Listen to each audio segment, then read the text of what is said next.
ورسوله النبي الكريم الأمين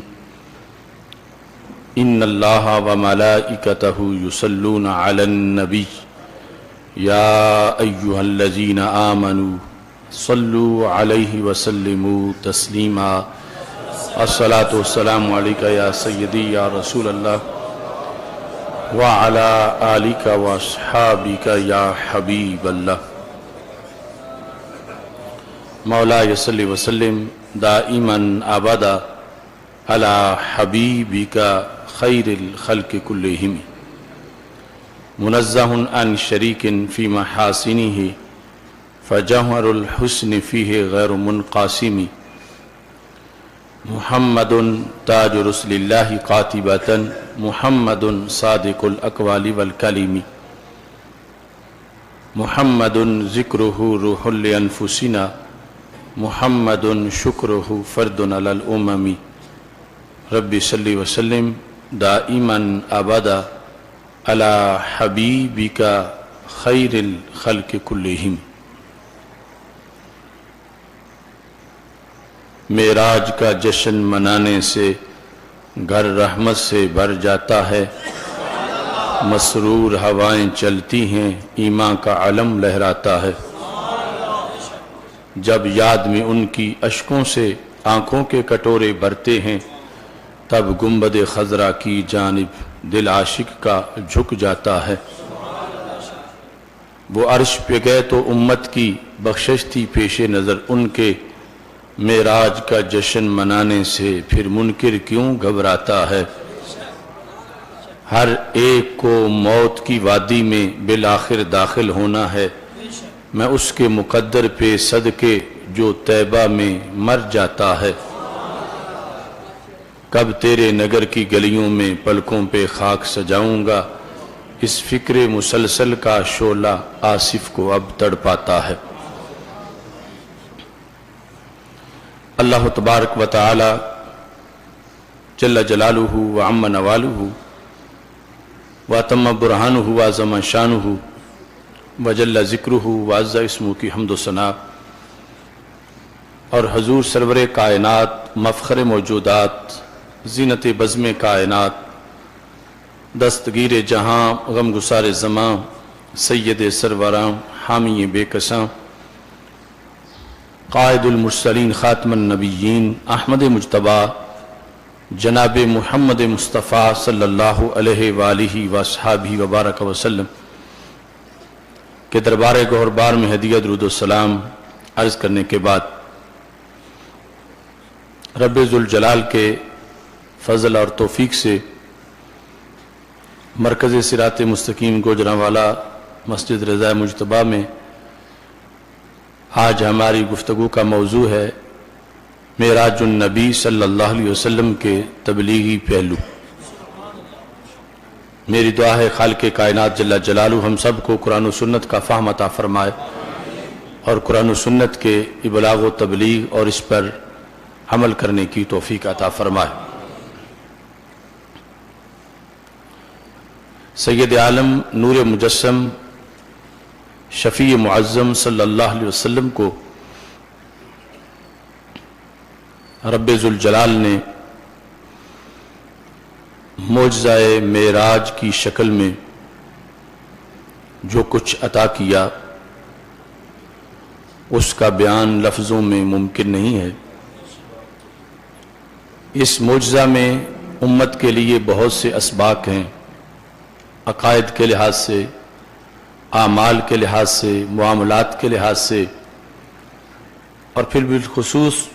رسول اللہ صلی اللہ علیہ وسلم کے جو مشاہدات تھے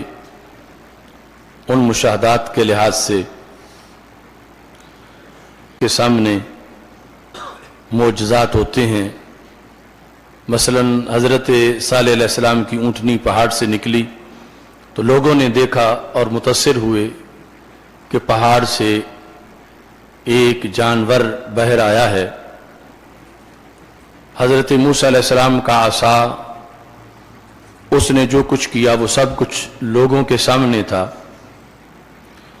رسول اللہ صلی اللہ علیہ وسلم کے حصی کتنے معجزات ہیں